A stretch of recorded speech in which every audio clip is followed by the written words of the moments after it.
मैं आपको बताती हूँ, अगर आप 60 के बाद ताकत के लिए गोश्त खा रहे हैं तो ज़रा रुक जाइए, क्योंकि हो सकता है आप अपने ही शरीर को नुकसान पहुंचा रहे हों। 60 के बाद जब शरीर धीरे धीरे कमज़ोर होने लगता है, जब उठते वक्त घुटनों में दर्द महसूस होता है, जब हाथों की पकड़ पहले जैसी मजबूत नहीं रहती, तो घर में कोई ना कोई सलाह दे देता है, थोड़ा गोश्त खाओ, ताकत आएगी। और आप मान भी लेते हैं, क्योंकि सालों से यही सुनते आए हैं कि प्रोटीन का मतलब गोश्त होता है। लेकिन सच्चाई इससे अलग है। यह एक ऐसी गलतफहमी पहुंचा रही है। वीडियो शुरू करने से पहले चैनल को सब्सक्राइब कर लीजिए, क्योंकि ये जानकारी आपके लिए बहुत ज़रूरी है। आज मैं आपको 4 देसी दालों के बारे में बताने वाली हूँ, जो 60 के बाद आपके शरीर को ऐसी ताकत देती है जो गोश्त भी नहीं दे पाता। और चौथी दाल, उसके बारे में सुनकर आप सच में हैरान रह जाएंगे, क्योंकि जिस दाल को लोग भारी समझकर छोड़ देते हैं, वही असल में इस उम्र में सबसे ज़्यादा ताकत देती है।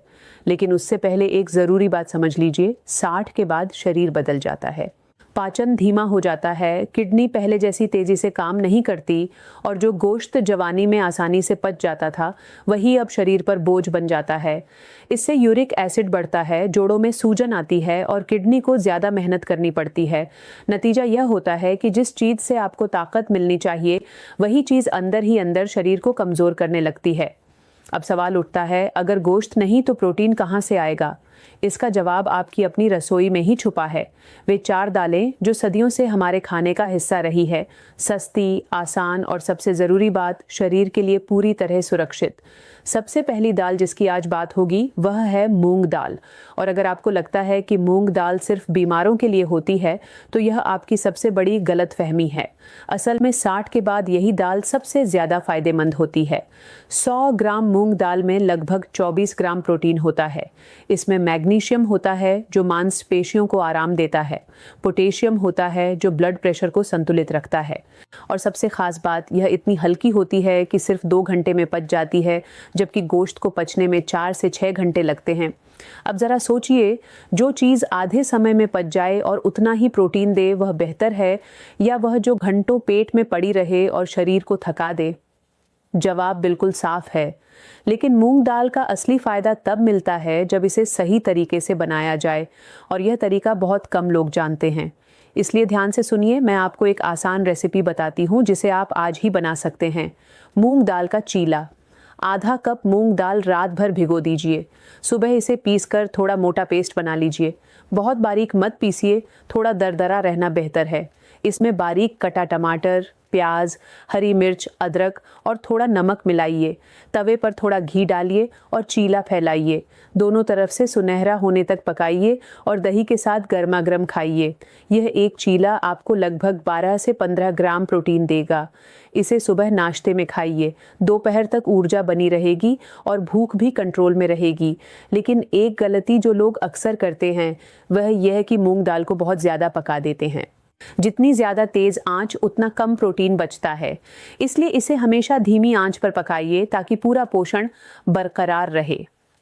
अब बात करते हैं दूसरी दाल की, और आप ध्यान से सुनिए, क्योंकि यह दाल उन लोगों के लिए है जिनकी हड्डियां कमज़ोर हो रही हैं, जिनके जोड़ों में दर्द बना रहता है और जिन्हें इतनी थकान महसूस होती है कि सुबह उठकर भी लगता है जैसे नींद पूरी ही नहीं हुई। अगर आप इनमें से किसी भी समस्या से गुजर रहे हैं, तो अगले कुछ सेकंड आपके लिए बेहद ज़रूरी हैं। यह दाल है मसूर दाल, लाल मसूर, सबसे सस्ती, हर घर में आसानी से मिल जाने वाली, लेकिन ताकत के मामले में अक्सर अनदेखी कर दी जाने वाली दाल। लोग इसे आम समझकर नज़रअंदाज कर देते हैं, जबकि सच्चाई यह है कि 100 ग्राम मसूर दाल में लगभग 26 ग्राम प्रोटीन होता है, जो कई बार गोश्त से भी ज़्यादा होता है।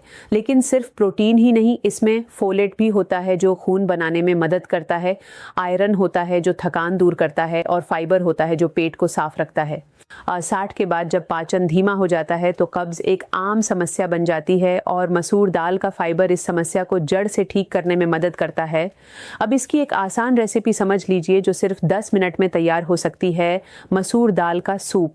आधा कप लाल मसूर दाल लीजिए और उसे करीब 20 मिनट के लिए भिगो दीजिए। एक टमाटर, एक छोटी गाजर, 2 लहसुन की कलियां, थोड़ा जीरा, हल्दी और नमक तैयार रखें। सबसे पहले घी में जीरा और लहसुन को खुशबू आने तक भूनिए, फिर उसमें टमाटर और गाजर डालकर 2 मिनट तक पकाइए। इसके बाद दाल और 2 गिलास पानी डालिए और 15 से 20 मिनट तक धीमी आंच पर पकने दीजिए। जब यह तैयार हो जाए तो परोसते समय उसमें ताज़ा नींबू निचोड़ दीजिए। यह एक कटोरी सूप आपको लगभग 18 से 20 ग्राम प्रोटीन देगा। सर्दियों में इसे शाम के समय पीना बहुत फ़ायदेमंद होता है। शरीर को गर्माहट भी मिलती है और ताकत भी। लेकिन एक बहुत बड़ी गलती जो लोग करते हैं वह यह है कि नींबू को पकाते वक्त ही डाल देते हैं। ये बिल्कुल गलत है। नींबू हमेशा अंत में डालना चाहिए क्योंकि इससे आयरन का अवशोषण लगभग 2 गुना हो जाता है। अब तीसरी दाल की बात करते हैं और यह दाल खास तौर पर उन लोगों के लिए है जिन्हें शुगर की समस्या है, जिन्हें बीपी की शिकायत रहती है और जो रोज़ ये सोचते हैं कि क्या खाएं जिससे दोनों कंट्रोल में रहें। अगर आप भी इनमें से हैं तो अब ध्यान से सुनिए, यह दाल आपकी ज़िंदगी बदल सकती है। यह है चना दाल। 60 के बाद जो लोग शुगर से जूझ रहे हैं उनके लिए चना दाल किसी वरदान से कम नहीं है। इसका ग्लाइसेमिक इंडेक्स बहुत कम होता है, यानी यह ब्लड शुगर को अचानक नहीं बढ़ाती बल्कि धीरे धीरे पचती है और शरीर को लगातार ऊर्जा देती रहती है। जो लोग दोपहर में सुस्ती महसूस करते हैं उनके लिए यह दाल बेहद फ़ायदेमंद है। खाने के बाद नींद नहीं आएगी और ऊर्जा बनी रहेगी। 100 ग्राम चना दाल में लगभग 22 ग्राम प्रोटीन होता है। यह है चना दाल। 60 के बाद जो लोग शुगर से जूझ रहे हैं उनके लिए चना दाल किसी वरदान से कम नहीं है। इसका ग्लाइसेमिक इंडेक्स बहुत कम होता है, यानी यह ब्लड शुगर को अचानक नहीं बढ़ाती बल्कि धीरे धीरे पचती है और शरीर को लगातार ऊर्जा देती रहती है। जो लोग दोपहर में सुस्ती महसूस करते हैं उनके लिए यह दाल बेहद फ़ायदेमंद है। खाने के बाद नींद नहीं आएगी और ऊर्जा बनी रहेगी। 100 ग्राम चना दाल में लगभग 22 ग्राम प्रोटीन होता है, लेकिन इसकी असली ताकत इसके मिनरल्स में छुपी होती है। इसमें जिंक होता है जो इम्यून सिस्टम को मजबूत करता है, मैग्नीज होता है जो हड्डियों को ताकत देता है और फॉस्फोरस होता है जो दिमाग को तेज रखने में मदद करता है। 60 के बाद जब याददाश्त कमज़ोर होने लगती है, छोटी छोटी बातें भूलने लगते हैं, तब यह दाल दिमाग के लिए टॉनिक का काम करती है। अब इसकी एक आसान और स्वादिष्ट रेसिपी जान लीजिए, चना दाल और पालक की खिचड़ी। आधा कप चना दाल को 2 घंटे के लिए भिगो दीजिए। साथ में आधा कप चावल, 1 कप बारीक कटी पालक, 1 टमाटर, थोड़ा घी, जीरा, हल्दी, हींग और नमक तैयार रखें। घी में हींग और जीरा चटकाइए, फिर टमाटर डालकर नरम होने तक पकाइए। इसके बाद भीगी हुई दाल और चावल डालिए। 3 गिलास पानी डालकर 20 मिनट तक धीमी आंच पर पकने दीजिए। आखिर में पालक डालकर 2 मिनट और पकाइए। यह एक कटोरी खिचड़ी आपको करीब 20 से 22 ग्राम प्रोटीन देगी और साथ में पालक का आयरन भी मिलेगा। यह एक पूरा और संतुलित भोजन है। लेकिन एक गलती जो बहुत लोग करते हैं वह यह है कि चना दाल को बिना भिगोए ही पका लेते हैं। बिना भिगोए यह भारी हो जाती है, पचने में दिक्कत देती है और गैस भी बनाती है। 2 घंटे भिगोने से यह हल्की हो जाती है और प्रोटीन का अवशोषण भी बेहतर हो जाता है। अब बारी है चौथी दाल की, और यही वह दाल है जिसका आप शुरू से इंतज़ार कर रहे थे। जब मैंने कहा था कि चौथी दाल सुनकर आप हैरान रह जाएंगे, तो मैं इसी दाल की बात कर रही थी, क्योंकि इस दाल के साथ एक अजीब सी गलतफहमी जुड़ी हुई है। लोग इसे भारी मानकर छोड़ देते हैं, कहते हैं कि यह पचती नहीं, गैस बनाती है और 60 के बाद इसे नहीं खाना चाहिए। लेकिन मैं आपको साफ साफ बता दूं, ये सब गलत है, बिल्कुल गलत। ये दाल है उड़द दाल। जी हाँ, वही उड़द दाल जिसे लोग सबसे भारी मानते हैं, असल में 60 के बाद सबसे ज़्यादा ताकत देने वाली दाल है। बस शर्त ये है कि इसे सही तरीके से बनाया जाए। 100 ग्राम उड़द दाल में लगभग 25 ग्राम प्रोटीन होता है, लेकिन इसकी असली ताकत सिर्फ प्रोटीन में नहीं है। इसमें कैल्शियम होता है जो हड्डियों को मजबूत करता है, फॉस्फोरस होता है जो जोड़ों को सही रखता है, और विटामिन बी होता है जो नसों को मजबूत बनाता है और याददाश्त को बेहतर बनाए रखता है। आयुर्वेद में उड़द दाल को शरीर की ऊर्जा और जीवन शक्ति बढ़ाने वाली दाल माना गया है। यह वह ताकत देती है जो 60 के बाद सबसे ज़्यादा ज़रूरी होती है। लेकिन अगर इसे सही तरीके से नहीं बनाया जाए तो फ़ायदा होने की जगह नुकसान भी हो सकता है। इसलिए अगले कुछ सेकंड ध्यान से सुनिए, मैं आपको इसका सही तरीका बताती हूँ। उड़द दाल का हल्का तड़का बनाने के लिए आधा कप धुली उड़द दाल को रात भर भिगो दीजिए। यही वह सबसे बड़ा राज है जिसे लोग नज़रअंदाज कर देते हैं। रात भर भिगोने से यह दाल हल्की हो जाती है और आसानी से पच जाती है। जो भारीपन और गैस की शिकायत लोग करते हैं वह लगभग खत्म हो जाती है। सुबह इसे कुकर में 2 सीटी तक पका लीजिए। अब एक अलग कढ़ाई में घी गर्म कीजिए। अगर देसी घी इस्तेमाल करें तो और भी बेहतर रहेगा। इसमें जीरा, लहसुन और अदरक डालकर भूनिए, फिर प्याज डालकर सुनहरा होने तक पकाइए। उसके बाद टमाटर और मसाले डालिए और जब यह अच्छी तरह पक जाए तो उबली हुई दाल इसमें मिला दीजिए। इसे 5 मिनट तक धीमी आंच पर पकने दीजिए और ऊपर से हरा धनिया डालकर परोसिए। यह 1 कटोरी दाल आपको लगभग 20 से 24 ग्राम प्रोटीन देती है। हफ्ते में 2 बार इसे खाइए, आपको अपने शरीर में फ़र्क महसूस होने लगेगा। लेकिन याद रखिए, बिना भिगोए उड़द दाल बनाना सबसे बड़ी गलती है।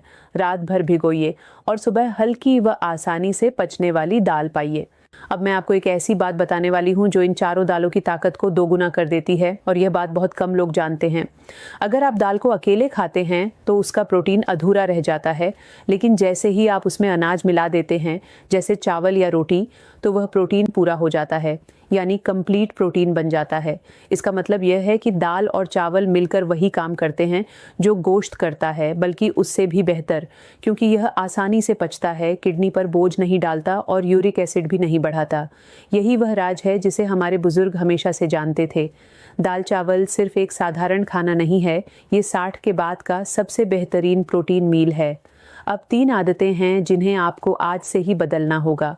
पहली आदत, दाल को बहुत पतला बनाना। पतली दाल में प्रोटीन कम हो जाता है, इसलिए दाल को थोड़ा गाढ़ा बनाइए ताकि पूरा पोषण मिले। दूसरी आदत, रोज़ एक ही दाल खाना। शरीर को अलग अलग दालों से अलग अलग पोषण मिलता है, इसलिए इन चारों दालों को बारी बारी से खाइए। और तीसरी आदत, दाल सिर्फ रात में खाना। आप दाल को सुबह नाश्ते में भी शामिल कर सकते हैं, चीले के रूप में, सूप के रूप में। सुबह की दाल पूरे दिन ऊर्जा बनाए रखती है। एक बात हमेशा याद रखिए, ताकत हमेशा महंगी चीज़ों में नहीं होती। कई बार वह आपकी अपनी रसोई में एक साधारण सी दाल में छुपी होती है। वही दाल जो सदियों से हमारे घरों में बनती आई है, वही दाल जिसे हमारे बुजुर्ग खाते थे और 80-90 साल की उम्र तक मजबूत बने रहते थे। ये कोई इत्तेफाक नहीं था, यह उनकी सही खुराक का असर था। आज से इन 4 दालों को अपनी जिंदगी का हिस्सा बना लीजिए। मूंग दाल, मसूर दाल, चना दाल और उड़द दाल। 4 दालें, 4 आसान रेसिपीज और एक पुराना लेकिन सबसे असरदार राज। यही है 60 के बाद आपकी असली ताकत। अगर आपको यह जानकारी सच में काम की लगी हो तो इस वीडियो को लाइक ज़रूर कीजिए ताकि यह ज़रूरी जानकारी और लोगों तक पहुंच सके। इसे अपने घर के बड़ों के साथ शेयर कीजिए, हो सकता है यह उनकी ज़िंदगी बदल दे। और चैनल को सब्सक्राइब करना मत भूलिए, क्योंकि आगे भी मैं आपके लिए ऐसी ही ज़रूरी और फ़ायदेमंद जानकारी लेकर आती रहूँगी। कमेंट में ज़रूर बताइए आपकी सबसे पसंदीदा दाल